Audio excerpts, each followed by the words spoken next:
Hi, my name is Sophie. I'm a native English speaker born and raised in the UK, but I also speak a decent amount of German, Spanish and French. For some reason, I've decided that for the next 2 weeks, I'm going to challenge myself and learn Korean completely from scratch. Will I be able to speak fluent Korean by the end of these 2 weeks? No, of course not. So yeah, this title kind of is clickbait. However, many way bigger YouTubers than myself, such as Nathaniel Chu, used similar clickbait titles for these types of videos, so you can't blame me for trying to attract some potential new viewers to my channel. And yes, this video is inspired by Nathaniel Chu's video in which he tries to learn Italian in 7 days, but I'm not going to be trying to learn Italian. I'm going to be learning Korean, and I'm going to be learning it in 2 weeks. Anyway, I do believe that if I follow the schedule that I've got planned for myself, I will be able to learn a decent amount of Korean. So basically, by the end of these 2 weeks, I hope to be able to read, understand and write the Korean alphabet. If I can't at least do that, then I've completely failed this challenge. And I also hope to be able to have some basic conversations in Korean. So I would like to be able to, you know, order food in Korean, for example, or ask for directions in Korean. Basically, if I were ever to go to Korea, I would like to be able to kind of get by in a way and just have some basic conversations with the locals. That would be nice.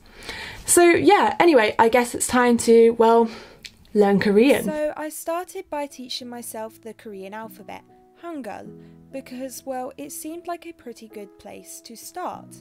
Because, well, once you can understand the alphabet, you can get an idea of how any new word that you come across is pronounced. So I did this by watching a video on Go Billy's Korean channel. I think it was titled Learn Hangul in 90 minutes, something like that, but I'll leave a link to it in the description box down below. I then tried to put what I had learned into practice by trying to pronounce 20 of the 1,000 most common words in Korean, but ended up switching to memorize, as I realised very quickly that I still didn't really understand the alphabet and I didn't know if I was pronouncing anything correctly, whereas with memorize I could hear the audio, so yeah, memorize was good. So on day 2 I decided it was time to start learning some grammar, so I went to howtostudykorean.com, which is a website which I had heard a lot of good things about, and I started their Unit 1 lessons. I skipped Unit 0 because Unit 0 was all about the alphabet, and obviously I had done that the day before, and I just wanted to focus on learning some grammar. And I really liked these lessons. They had vocab at the start of the lessons, and then all of the vocabulary that they would teach you at the beginning of the lesson, they would use all of those words in the grammar examples. So yeah, it was really useful to actually see those words in actual sentences and actually be able to know all of the words used in the grammar examples as a beginner. Annyeong from Future Sophie. I just wanted to mention something very quickly that I forgot to mention in the intro, and that is that for this challenge I really wanted to not spend any money at all. I just wanted to use free resources that I could find online to teach myself Korean, purely to see how much I could actually learn without classes and how much you can learn for free. It was very tempting at times to just like go onto a site such as italki and just find a tutor and pay for some classes, because yeah, I've only learnt languages through classes before and then done a bit of self-studying on top of that, but it was really weird not having classes and just having to do it all by myself. But I guess that's part of the challenge, and yeah, I'm not going to tell you how it went because, well, you've got to watch the rest of the video to find that out. So I'll let you get back to whatever, pal Sophie. was doing to learn Korean. So I basically had the routine of following the grammar lessons on howtostudykorean.com, then going over the vocab from that lesson on Memrise, then doing another lesson on howtostudykorean.com, then going over the vocab on Memrise, and then doing another lesson on howtostudykorean.com, you know the drill by now, and then sometimes following the YouTube videos that would go alongside the lessons on howtostudykorean.com as well. They basically just put everything from those lessons into practice, but I would never finish them as I found them quite boring. I would also watch one episode of a K-drama with a cup of tea pretty much every night.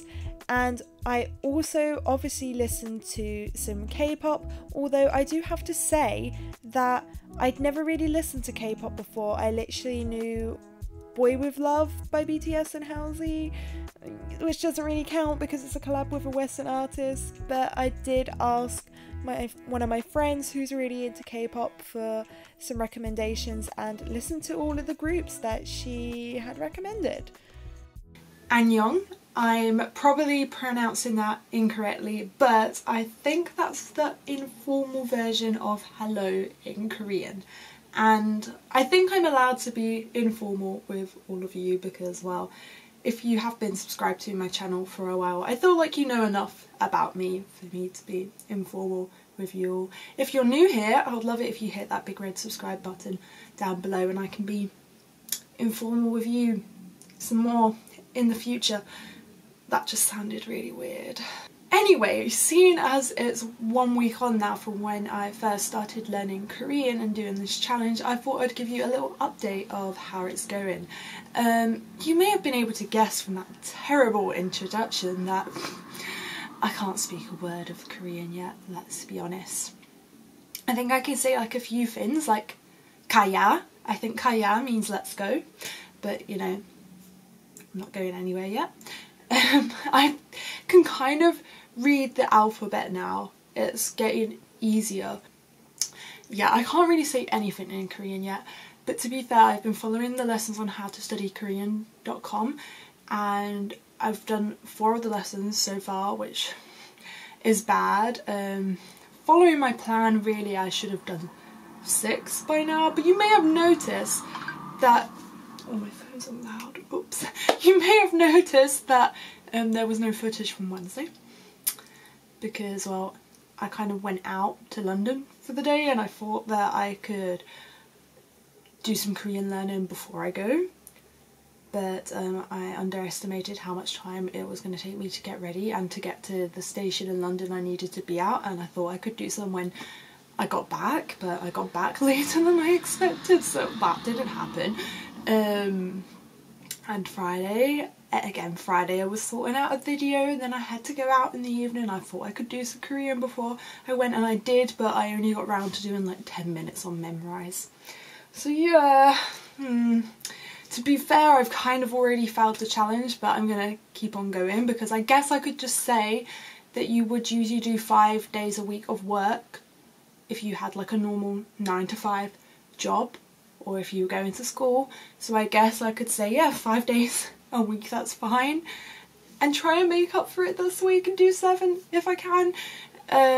But yeah, oh, like I was saying, the reason I can't speak any Korean yet is because of, well, one, I'm just probably not very good at Korean, but 2, the lessons that I've been following so far, I've learned about particles and adjectives, but I haven't learned how to conjugate adjectives. I've just learned about where in a sentence the adjective goes and where in a sentence the verb goes, but I haven't got to the lesson yet where they do conjugations, so I can't actually say anything in Korean because I understand the Korean word order and I understand what particles I need to use to express certain things, which probably doesn't make sense to you if you haven't studied Korean or any other language that uses particles.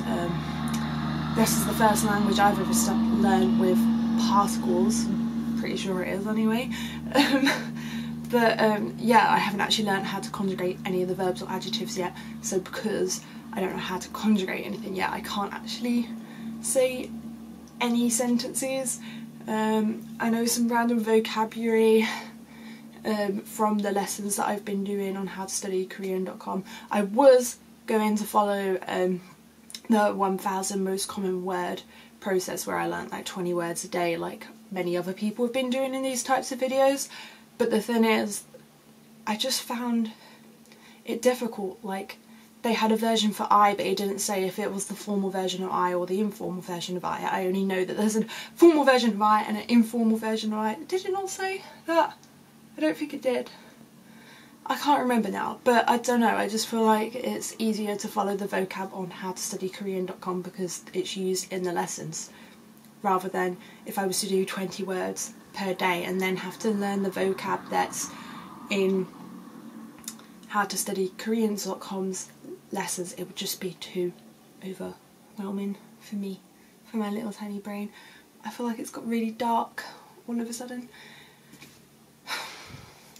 Anyway, I'm rambling on. I'm going to keep going with this challenge anyway, even though I've basically already failed it. Please do not judge me for basically having already failed it. Hopefully, by the end of this week, I'll be able to have some basic conversations. Oh, I should probably try and learn the numbers as well, because I feel like that would be kind of useful. At least I can kind of read the Korean alphabet now. Anyway, I'm going to go do my next lesson on howtostudykorean.com, because I'm pretty sure that's the one where I learn how to conjugate stuff. And I'm very excited to learn how to conjugate stuff so I can kind of make my own sentences in the present tense, I'm assuming. I'm going to go learn some Korean. Kaya. Kaya or kaja? Kaja. Kaja. I think it's kaja. That's good. I don't know.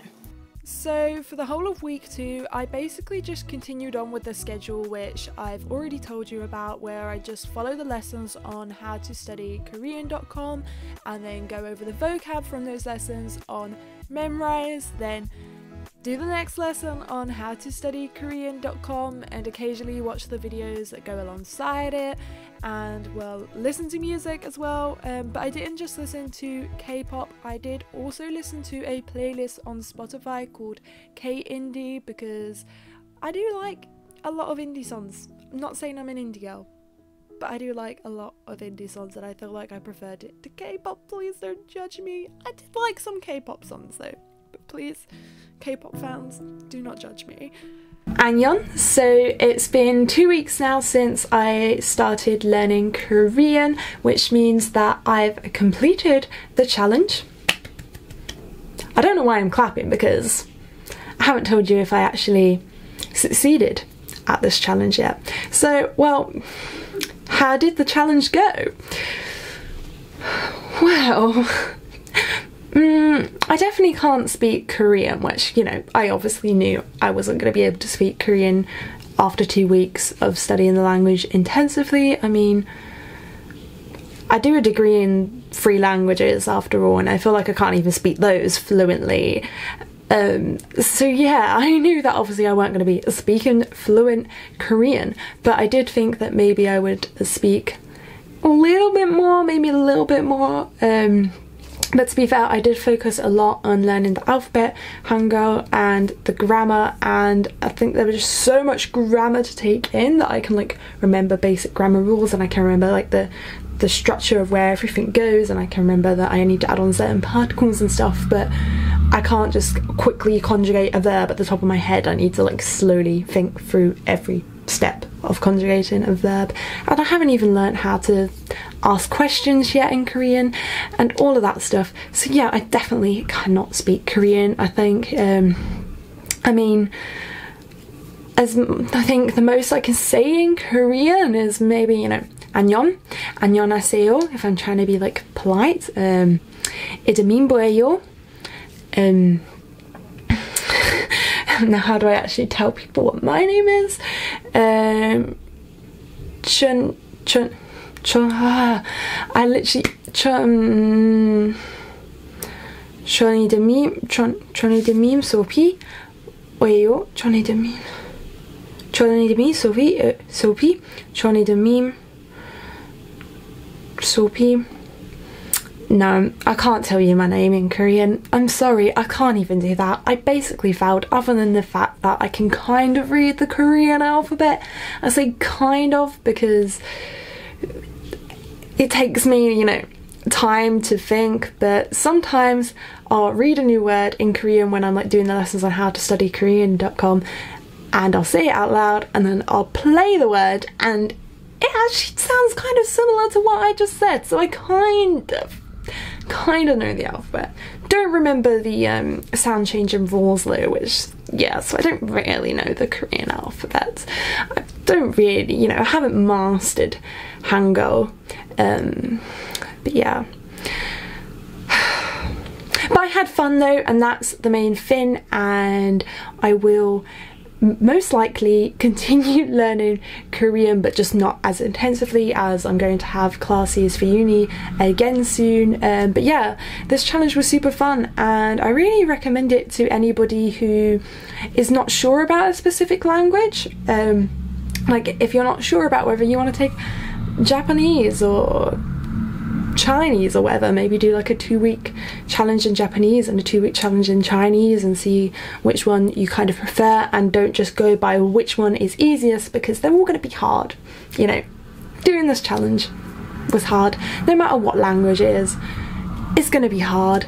I mean, maybe if I did this challenge for like Italian or something, it would be easier because I already speak Spanish and French a little bit, but like, yeah, this challenge is going to be hard, but focus on whether you had fun and whether you like the sound of the language, and yeah, then decide whether you want to continue learning it or not.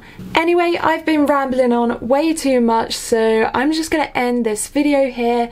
If you liked it, don't forget to give it a big thumbs up and hit that big red subscribe button down below, and 우리 창고 하자. 우리 창고 하자. I think that means let's be friends. Subscribe and let's be friends, you know? Join the fam. That's what people say on YouTube. Join, yeah, whatever. Okay, I'm just gonna end this here. Bye!